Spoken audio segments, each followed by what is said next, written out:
Welcome everyone to our next episode on the Speakers Leadership Podcast. Well, we're thrilled that you can join us. We share our thoughts, our opinions on various leadership topics. My name is Danny Brown. I bring you greetings from Austin, Texas, the Lone Star State. My co-host is David Brown, my identical twin brother, and he is located in Baltimore, Maryland, near our nation's capital. Well, I'm so glad to be here with all of you today. Thank you, Dan, for the introduction. He is in the Lone Star State, and in Maryland, we call ourselves the Free State.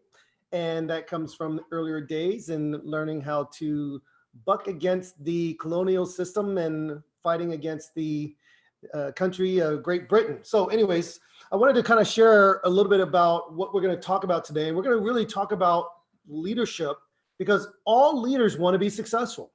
And there's nothing more needed in our organizations and in our communities right now than that of leadership. With what we're going through in the country, with what we're facing, Dan, I can't think of anything more important than leadership. And we know that communication is a key component of the leadership. So I wanted to take some time today in our podcast as we share some thoughts with our listeners to really look into what leadership is and what happens with leadership in the platform that we've been given. Because the truth of the matter is, there's not a true leadership gene. You're not born that way. You either inherit the position, you work hard to get into that position, but nonetheless, if you are a leader, you've got to just demonstrate what I would call essential qualities or essential traits to be successful as a leader right now in this environment, in this time in our country. We need leadership. We need leadership like we've never needed leadership before. And so I wanted to start off by asking you, Dan, what are some of the essential qualities that every leader should have if they're going to be successful? And you can write a book about that. But I think when you think about all the essential qualities that make a great leader, there are 5 to me that really stand out. 1, credibility. 2, the communication. And there's various forms of communication. Sometimes communication isn't just speech. It can be body language. So there's credibility, communication, empathy, your vision, and finally, I think the most important that it gets overlooked is courage. Yeah, these are definitely qualities that we both agree are essential, and it can make or break a leader regardless of what position or what level of leadership they're in within an organization. But let's talk about that first trait you mentioned earlier. You talked about credibility. Why is this so crucial for a leader? Credibility goes beyond just the title. I think sometimes we believe if we have a title that we get instant respect or instant credibility. And I can tell you from coaching high school and community college football, just because you have the title of the coach, it means very little to these kids. What really means that you can earn credibility or trust or respect from these kids is you getting in the trenches with them, showing them, and teaching them the right and proper way. Credibility is about trustworthiness and believability. A leader that is credible is trustworthy because there's history. There's a history of consistency and there's a history of proven character. So our football team, our community college football team, we won our title. We won the community college division title. Actually won it 2 years in a row. And we won it because we were consistent in our message, consistent in our teaching, consistent in our coaching. And that built up respect and credibility so that the new incoming first year, second year students, those who may have had to drop out of Division I or Division 1A school to get their grades up or to get their character built in the proper way, because of the students from previous years and because of the trophies, we're able to kind of get a little bit of that credibility right away. And so it really helped out a lot. Same thing with leaders today in our individual society. Yeah, I appreciate you sharing that, Dan. It's something that people can tend to forget, that it takes time, years, consistency to be able to build that level of trust, and it can be broken or eroded pretty quickly. And so it's so important that we learn that we've got to be credible as a leader. There was actually a quote by Rick Warren. He's a minister, much like myself, of a church in California called Saddleback Church. And he stated this. He said, the most essential quality for leadership is not perfection, but it's credibility. People have to trust you. And so that's why it's so important that we have that history. We have to be able to be consistent in showing our teams, our employees, our staff, that we're going to be the same person day in and day out, and we're not going to change just because the environment or the situation. And this is what I often talk about when I'm doing workshops on what I call crisis management. It's important that we understand that you've got to be credible as a leader. You know, there's a history of being able to be consistent, consistent with people's actions, consistent with results. It's easy to say one thing, but if your body says another, or your reaction to that says another, you're going to lose credibility right away. So essentially, you get what you see. Great leaders have a history of being transparent, for being honest, and most of all, for being consistent in their behavior. Right. They lead by example. They're reliable. You know, there was a study conducted by DDI that reported that 57% of employees leave because of leadership. There's times I've had to hire a whole lot of people in order to run a new territory we decided to expand in, or to add more people in another country because we're expanding in that country. And when I look at that resume, I have to ask myself, did they leave the company and they're looking to work for my company because they were not good at their job? Or did they leave because the leadership structure around them was poor? Yeah. And after doing hundreds of interviews for many job openings, I can tell you, it always came down to typically the characteristic of the leadership that the person came from. They left because of the leadership there. So it's easy to lose credibility. It's very, very easy to lose credibility. So let's look at another quality. We talked about the first quality. Let's look at the second essential quality.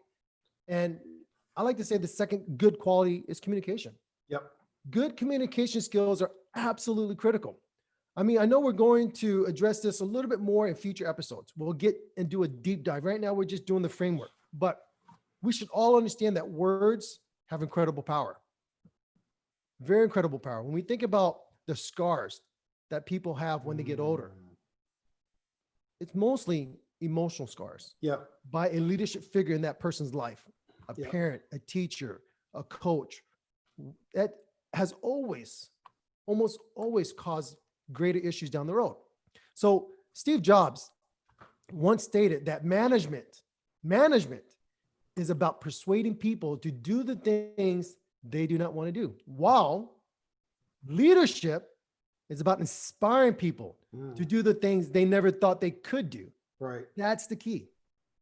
You know, I think it's amazing when you hear from someone like Steve Jobs and you respect that. That's the instant credibility. But he also talked about just the way you look at your role. You're either managing or you're inspiring. You gotta look at it from that perspective. And it's unfortunate, like you said, Dan, that many people will lose or leave their companies because of bad leadership, bad management. And matter of fact, one of the things that I talk about in my role as a consultant when I work with different companies is I ask them about their turnover ratio.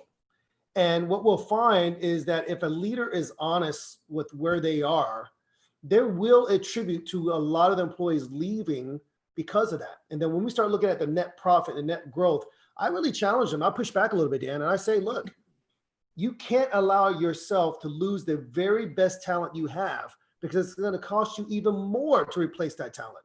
So why not invest in them by learning how to give them the vision and the opportunities we're going to talk about in a moment to be able to grow within this space. So I'm glad you said that. And I'm glad you actually even brought up communication, because communication is so important.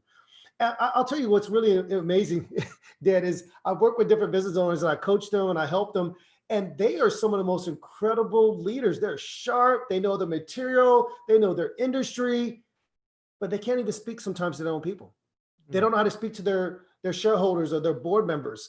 And so I work with teaching them how to just kind of bring it down a little bit, take that knowledge in the back of their brain, learn how to be able to spill it out or share it in such a way that the audience, whether it's the board, whether it's the team members, or whether it's the rest of the employees, can be able to understand what that is. And so this is so much, we talk about it, from the body language, from the voice, the tone that you use, the speed at which you speak, the words that you use. This is so important. So you cannot have great leadership if you don't have the ability to learn how to master and use your words. Is that right?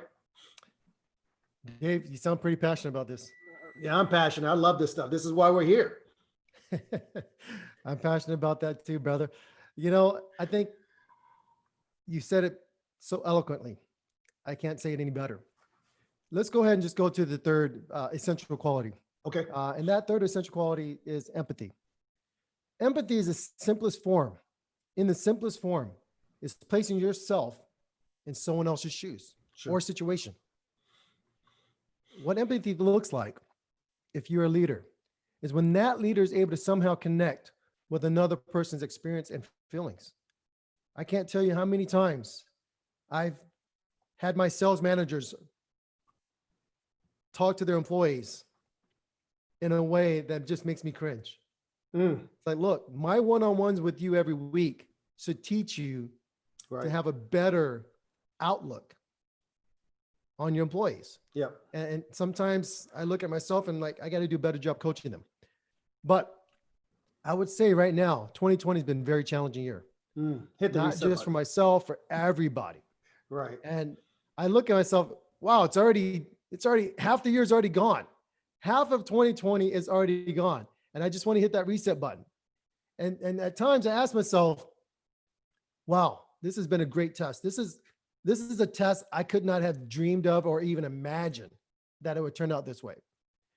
All the employees working remotely, the kids are going to be home and homeschooling the children, the loss of business, emotional, physical sickness, all this stuff expose how vulnerable people really are. But there's a bright side. Leaders who have demonstrated empathy have seen greater productivity and greater creativity from their employees and leadership teams. I've seen this. My business partners have seen this. My customers have seen this. All their employees are working remotely. It was challenging setting them up, getting the computer, getting their internet going, their phone service, everything. They had to get headsets shipped out to them. But what they've realized is that most of these employees who are driving 2-3 hours a day to go back and forth to the office, Wow. they're actually more productive at home, a lot more productive. And of course, everyone knows about Zoom, right? It just these meeting platforms that have taken off, but it's really helped people to get closer together, to work better together. So I would have to say leadership has really helped to make this a little bit brighter.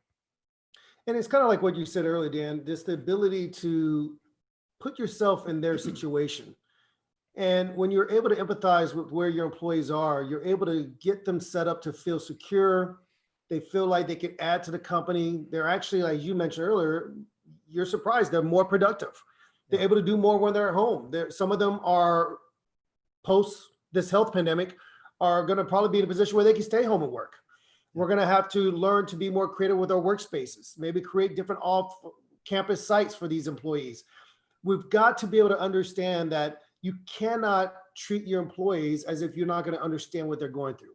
Think about it from that standpoint. Your employees are sick, or your employees have children that get ill, or your employees are really stressed out because of what's going on with the health pandemic.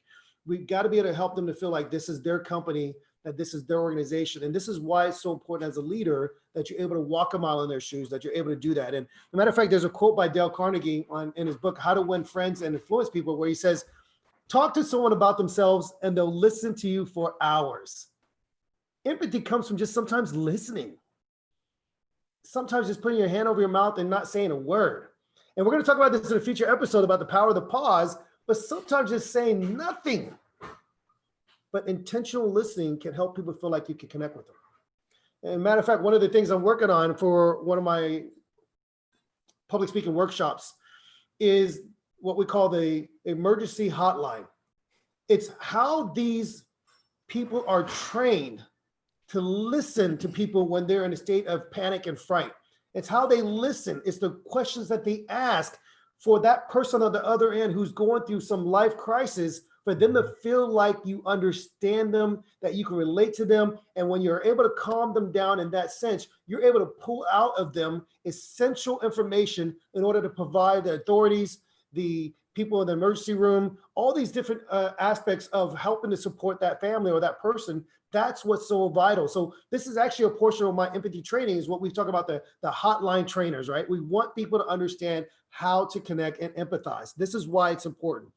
So what I wanted to ask you, Dan, we talked about just learning to really care deeply, learning to put yourselves in their shoes, learning to be mindful where your employees are at, and how empathy helps in the long run.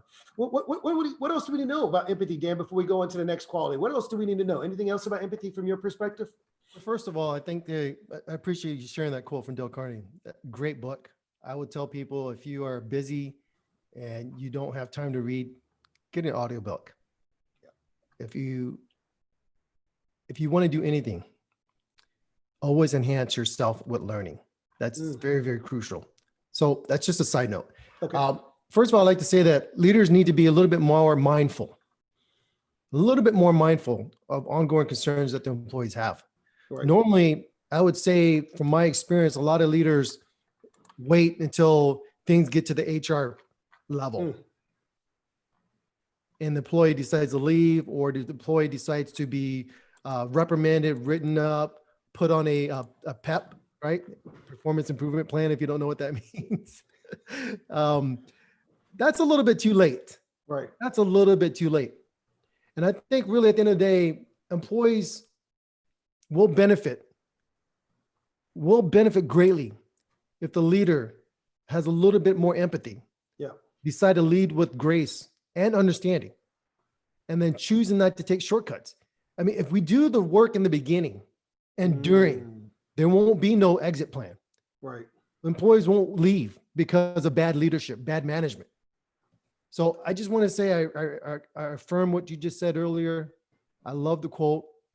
And this really leads us to our next quality, our fourth quality.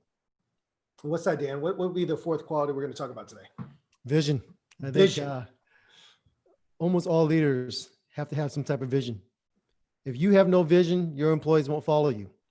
Yeah, you'll get the few that follow you because it's a good paycheck. But when things get tough, things get rough, will they continue to follow you? Yes. You know, Jack Welch, and I hope a lot of people in the audience know who Jack Welch is. But he said, good business leaders create a vision. They articulate the vision, they passionately own the vision, and relentlessly drive it to completion. Nice. I cannot emphasize how important it is for a leader to demonstrate this one quality. Yeah. Do they know where they're going? Or are they just winging it, right? Do you know where you're going? Are they clear? Are they concise with their focus, with their mission statement? If I sat down with my employees and I did not give them a quarterly objective, a quarterly quota, and here's the steps we need to take in order to hit that quota. Here are the team members we need to work with cross-functionally within the organization so that we can hit this quota, hit this goal. They have no vision. Right. They have no vision. And so my wife, who's also an entrepreneur, and she's a great business leader as well. She's an entrepreneur. She emphasizes all the time that you must focus on that which brings you the results and revenue you want. Focus on that only, over and over and over again. Avoid all the distractions or any activity that does not reinforce that vision. She does this every morning. It's like a schedule. And one of the things I love about her, because she has a schedule. And when she gets up, she does a meditation. She puts on her music. She gets her mindset ready. She does her dancing in the room when no one's looking. She has her office. She does her dancing in the office. And then she focuses on her mindset work. She calls it mindset exercise. Yes. Every single day, so that she can stay focused on her vision, her long-term vision. She has a whiteboard and she has these post-it notes all over her office that states every day when she looks at it, it's her vision. I mean, I can tell you one right now. She says, all I do is win. Nice. Certainty is a learned skill. I mean, these are things that she has on her all over her whiteboard everywhere. Right. Right. And I said, what are you doing, honey? Why do you do that? It's mindset exercise. All right. Awesome. So she has a vision where she wants things to go. And honestly, at the end of the day, that's really what propels her every day. It keeps that passion going. You married well, brother. You married well. I think we are definitely blessed men, aren't we? So true, David. So true. I would have to say both of our wives are pretty awesome. I think the God above blessed us. That's indeed. Yeah. I would say right now, when a leader's clear about the vision that they have for the organization, the vision that they have for the team, the vision that they have for themselves, then there's no confusion. A great leader not only has a vision of where they want to go, where they want to see the organization, the department, for their own leaders and their own employees. Sometimes when an employee doesn't have a vision for his or her own life, the leader can instill some vision for them. Yes. Yes. Every person within that organization needs to feel valued. Right. They need to understand their value. They need to understand their actions that all point towards that one vision. Mm-hmm. The CEO sets a goal. We're going to grow the company 40% year over year. And here's what we're going to do. Here's how we're going to do it. And every division head and every division leader has his or her marching orders. Yep. And it's up to them to take that inspiration or that vision and push it down to the last person on the team. There is no weakest link. Every single person is just as important. Every single person is just as strong, just as valuable. You know, I can't wait until our future episodes that we have to do more of a deep dive on the core values for the corporation and the core values for yourself. Yeah. We can't get into it today. We have to get through the rest of what we're going to talk about today. But I will have to tell you, don't sleep on this. It's very, very important. And I agree, Dan. I think it's essential for a leader to understand that there must be a vision. The scripture says that without vision, the people perish. You know, we got to know where we're going. We got to know our marching orders, like you mentioned earlier.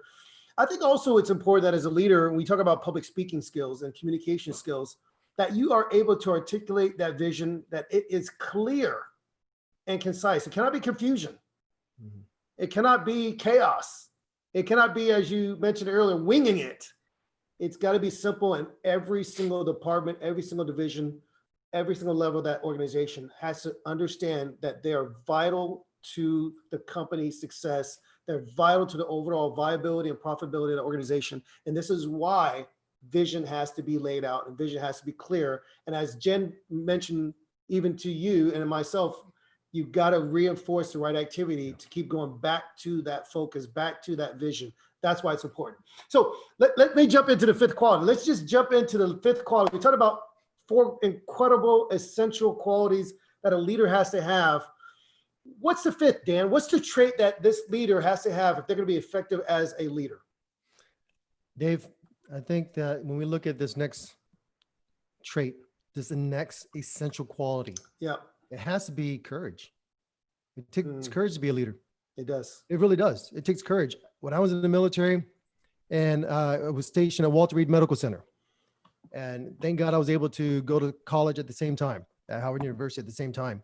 I was responsible for all the medical wards and all the medicines and all the drugs and all those wards as 16 soldiers report to me.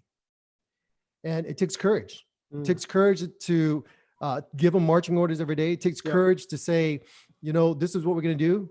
This is how we're going to get the medicine out.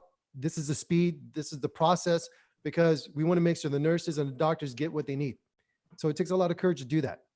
Courage is all good and well until a challenge presents itself, and then another challenge and another challenge and another challenge. If you've ever been in the battlefield, or you ever been in the hospital, or you ever been in any situation like that, it's not one emergency. Right. It's a continuous stream of emergencies. Yes. It's a continuous ongoing over and over and over again. And while this is happening, we still have to make sure inventory levels and things are continuing to be stocked. You have to keep track of everything. You don't want people walking out with medicine or things that they're supposed to be having. So I would have to say that it takes courage. That you as an individual have to get the right frame of mind, as you stated earlier, the right frame of mind, a conviction that enables you to face difficulty, you to be able to face challenging situations, you to be able to face fear itself. I personally believe courage despite fear itself. Yes. My daughter last night, and I apologize for going off a tangent, but my daughters are awesome. I love them, but it doesn't matter what the bug is, a spider and all that other stuff. They're going to be very afraid. And living here in Austin, Texas, we live here in this area of Austin called the Hill Country. We have beautiful visions of the hills. I mean, there's trees, there's hiking trails everywhere. And that's one thing we loved about Austin, just the great outdoors. Right. But with the great outdoors, you're going to get snakes, tarantulas. We've had 3 tarantulas already in the neighborhood. We had a lizard caught in our trap. So you're going to see all sorts of bugs, spiders, and everything else. And just last night, we had a insect fly into the house when we were Uh-oh. doing the 4th of July and the fireworks. So the girls kept the front door open way too long, and an insect flew in the house, and they just started freaking out. Dad, I can't go anywhere. Get out! I'm gonna slam the door and just go into the bathroom. And I don't know what kind of insect it was. They didn't tell me. It could have been a hornet. It could have been a dangerous, some type of dangerous animal, or they didn't tell me anything. Right. But I couldn't show them that I was afraid. I had to have courage. And to come to find out, it was a mosquito killer. So it wasn't anything to be worried about. It wasn't anything to be fearful about. It was just get the insect out the house. And they were happy. They were happy and everything else. And I had to tell them, look, guys, it's not that big of a deal. But you demonstrated courage, Dan. It doesn't matter what level we have to demonstrate it, whether we're a father and a parent trying to help our children overcome insecurities, or with our spouses, or with our jobs. But essentially what's happening is that our employees, through uncertain times, through crises, need to be able to see a steadfast leader. And it takes a lot of courage, because it's not just about you. You're now carrying the weight of this organization, these people, their livelihoods. And so you've got to be courageous, because you've got to do the things that are very challenging, things that are very difficult to go after. And you can't just do it when the waters are calm, right? You got to be able to do it when they're rough, choppy, and when it's a hurricane level 5. You've got to be able to learn to lead with great courage. So I'm getting inspired hearing all this. I'm glad you are now the master insect collector to free your children from that type of fear. But Dan, if I'm listening to this podcast and I'm sitting here asking myself, okay, I want to be a great leader. I know I have some of these qualities. I need to do better or grow in these other qualities. Yeah. What can we do? How do we grow in these areas, especially if any of these qualities are lacking in our leadership? What can we do? First thing you got to do is admit where you are. That's hard. Anybody, whether it comes to getting back in shape, whether it comes to losing weight, we don't want to admit where we are. We always feel like we're back in high school days. I look at myself and I realize, wow, I wish I was back in high school. That 6-pack, I used to walk around with no shirt on all the time. But in order to change, you have to admit where you're at. Right. I think a lot of leaders today, they just don't admit where they're at. True. It takes courage to admit where you're at. It takes courage to tell your employee, I don't know what we're going to do tomorrow. I don't know what's going to happen next week because of COVID. I don't know if we're going to close this deal. I don't know. But what I do know is that together we have a vision. Yep. We need to take action on that vision and to move forward. So it takes courage as a leader to be able to take responsibility. Also to set goals, not just regular goals, bold goals. I'm talking goals like, wow, I wrote it down on paper 12 months ago and I look at it again. I cannot believe that was done. Right. I can't believe that was accomplished. I mean, when my wife started her business and we just said, it'd be great to grow the company by this much. And she goes, no, we're going to grow it by this much. Like, okay. 12 months later, she closed a couple big contracts. And I'm like, oh my gosh, I can't believe that. She goes, I wrote it down. It came true. I wrote it down. What are you talking about? It took courage to write it down. And as leaders, we have to have that courage. We just have to. It takes courage to set goals. Yeah, it does. It takes goals. It takes courage to set these goals. It takes courage to tell the water to be calm, despite the fact that the sea is angry. It takes courage to be able to say, silent, quiet. Just this parable, not trying to be religious, when Jesus was sleeping and the waves are going all over the place and his disciples are just panicking, think they're going to die. And he's like, why'd you wake me up? Basically, he's like, why'd you wake me up? What are you doing? It's not a big deal. Calm down. It's just not a big deal. It takes courage with David versus Goliath, right? Yeah. I mean, think about it. This little kid, too short, too small to put on Saul's armor. And he was already a foot above everyone else to go face this giant. He took courage to go out there, but he had practice. He had a lot of practice.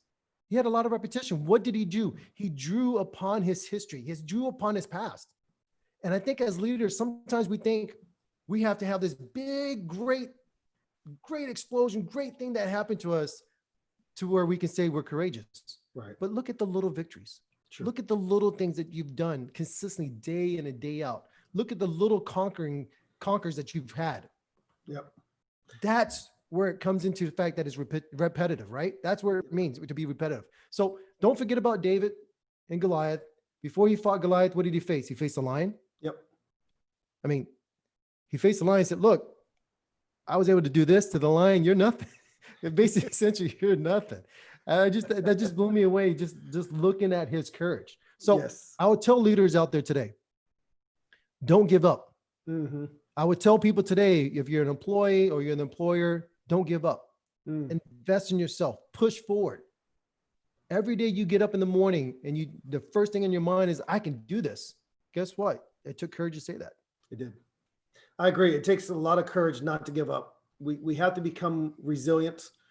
And as you mentioned earlier, Dan, it takes courage to set goals, especially in light of our climate today. You've got to be willing to set goals. You've got to push the envelope, and it's going to take incredible courage. The hardest one, even earlier when you started to state what this fifth quality was, there was no way I like to admit when I'm wrong, when I'm at fault. But it takes courage to admit that, because you can't improve, you can't get better unless you admit where you're wrong.